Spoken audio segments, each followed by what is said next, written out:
Благодаря ви, уважаеми съграждани, организатори, доброволни сътрудници на този ултрамаратон, многоуважаеми състезатели.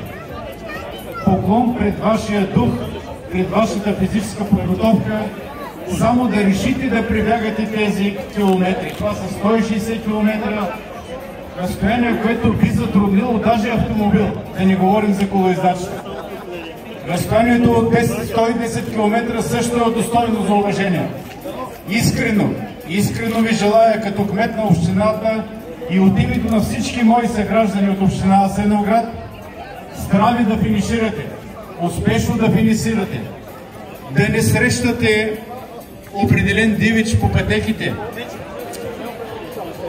И един съвет приятелски, аз също така често се разхождам из планината, на определени места няма добър обхват мобилните оператори. Но 100 метра напред или назад влизате в покритие, но не се отделяйте от пътеката, напред или назад по трасето. Ще влезете в обхват и ще имате помощ, дано не ви се налага. Смятам, че този дъжд ще е първия и последния от старта до финиша. Няма да въкъпи за нагоре и за напред.